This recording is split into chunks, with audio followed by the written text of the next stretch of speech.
उसी का शहर वही मुद्दई वही मुंसिफ, उसी का शहर वही मुद्दई वही मुंसिफ, हमें यकीन था हमारा कसूर निकलेगा। जी हाँ, मैं ऐसा इसलिए कह रहा हूँ क्योंकि शपथ जो है तमाम सांसदों को दिलाई जा रही थी जो 2024 के लोकसभा चुनाव में जीत करके पार्लियामेंट पहुंचे हैं। और पार्लियामेंट में पहुंचे हुए सांसदों ने कल विपक्ष के सांसदों ने शपथ ली, जहां बैरिस्टर असदुद्दीन ओवैसी का नाम सामने आते ही जय श्री राम, जय हिंदू राष्ट्र, जय महाकाल और तमाम नारे जो हैं उकसाने के लिए बैरिस्टर असदुद्दीन ओवैसी को देख करके पार्लियामेंट के अंदर लगाए जाते हैं, तो ये चीज़ें जो हैं माफ़ होती हैं। इसलिए मैंने कहा कि संसद उनकी, संसद में बैठे लोग उनके, स्पीकर उनके, और फिर जब ये हरकतें भारतीय जनता पार्टी की तरफ से हुई तो कोई एक्शन लेने की बातें नहीं होती। पर बैरिस्टर असदुद्दीन ओवैसी ने जिस तरह से शपथ ली वो चर्चा का केंद्र बन गया। पहले इस वीडियो पर नजर डालिए। नहमदुहु व नुसल्ली अला रसूलिल करीम, अम्मा बाद, फ़ाऊज़ु बिल्लाहि मिनश शैतानिर रजीम, बिस्मिल्लाहिर रहमानिर रहीम। जय भीम, जय मीम, जय तेलंगाना, जय फ़लस्तीन, तकबीर, अल्लाहु अकबर। श्री असदुद्दीन ओवैसी।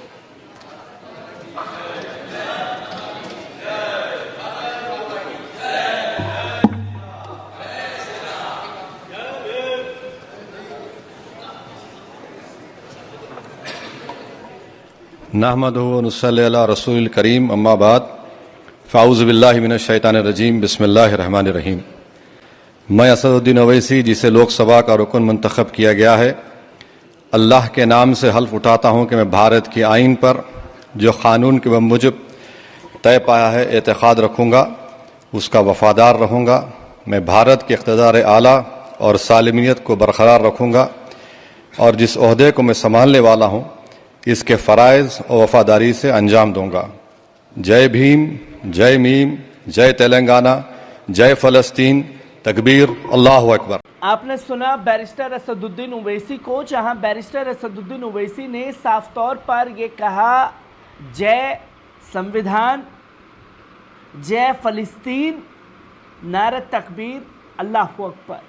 बस ये तीन अल्फाज जो हैं भारतीय जनता पार्टी को इस कदर पार्लियामेंट के अंदर चुभे हैं कि अब तमाम भारतीय जनता पार्टी के सांसद ये कहने लगे हैं कि जय फ़लस्तीन बोलने पर बैरिस्टर असदुद्दीन ओवैसी की संसद सदस्यता जो है वो रद्द कर दी जानी चाहिए।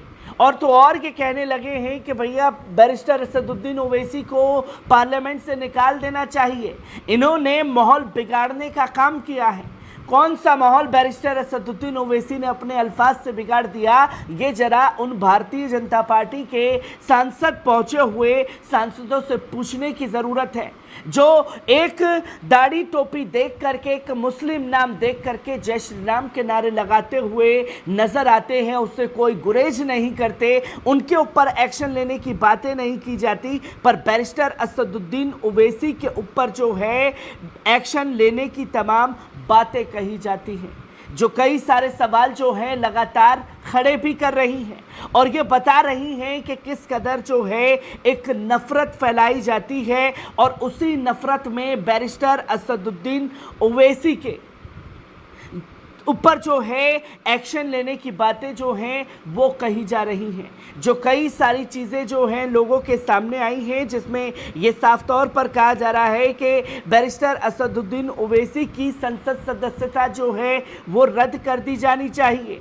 जहां ये बताया जा रहा है कि ऑल इंडिया मजलिस-ए-इत्तेहादुल मुस्लिमीन के नेता बैरिस्टर असदुद्दीन ओवैसी ने मंगलवार को लोकसभा के रूप में शपथ लेने के बाद युद्ध प्रभावित पश्चिम एशियाई क्षेत्र फिलिस्तीन के पक्ष में नारे लगाए। हालांकि सभापति ने इसे रिकॉर्ड से हटाने का निर्देश दिया, लेकिन सत्ता पक्ष के सदस्य ओवैसी के खिलाफ कार्रवाई की मांग करने लगे।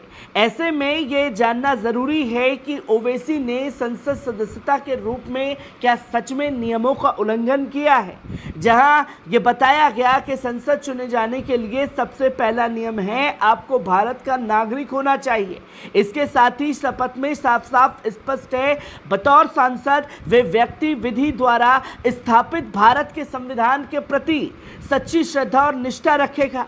ऐसे में ओवैसी ने संसद में शपथ लेते वक्त एक दूसरे देश के पक्ष में नारे लगाए, जो कि संसद नियमों का पूरी तरीके से उल्लंघन हो सकता है। मौजूदा नियमों के अनुसार असदुद्दीन ओवैसी को किसी दूसरे देश अर्थात फिलिस्तीन की प्रति निष्ठा दिखाने पर उनकी लोकसभा सदस्यता से अयोग्य ठहराया जा सकता है।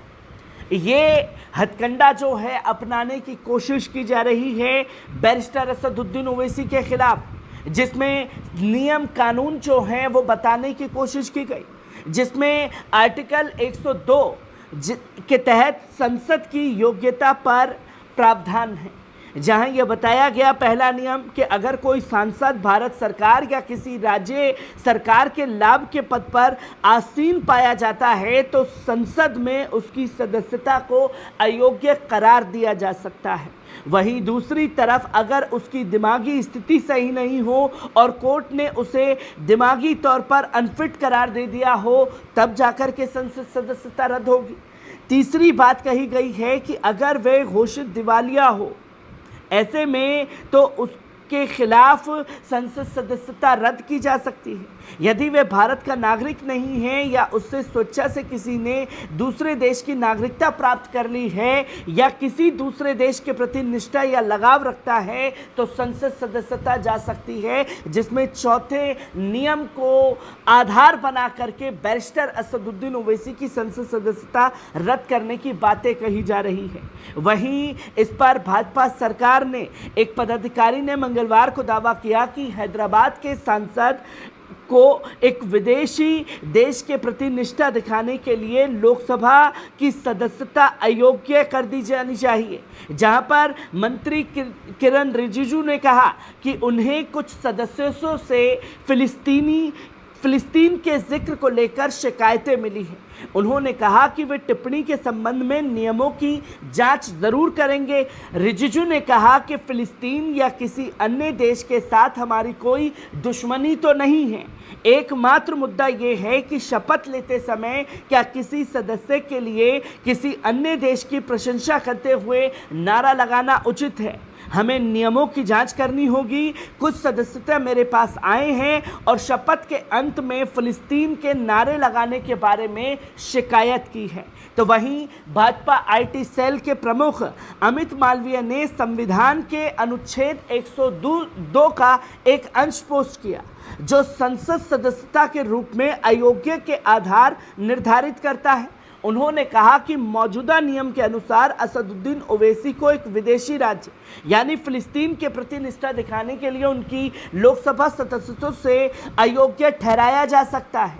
वहीं बैरिस्टर असदुद्दीन ओवैसी के बचाव में क्या बोले हैं ओवैसी, जहां सांसद बैरिस्टर असदुद्दीन ओवैसी ने भारतीय जनता पार्टी की बौखलाहट के बाद अपना बयान जो है वो भी जारी किया, जिसमें उन्होंने साफ तौर पर बात करते हुए मीडिया से कहा और बताया कि उन्होंने सदन के भीतर जय फिलिस्तीन कहा है। उनका कहना था अन्य सदस्य भी अलग अलग बातें कह रहे हैं। मैंने कहा जय भीम, जय मीम, जय तेलंगाना, जय फिलिस्तीन। ये कैसे गलत है? मुझे संविधान के प्रावधान बताएं।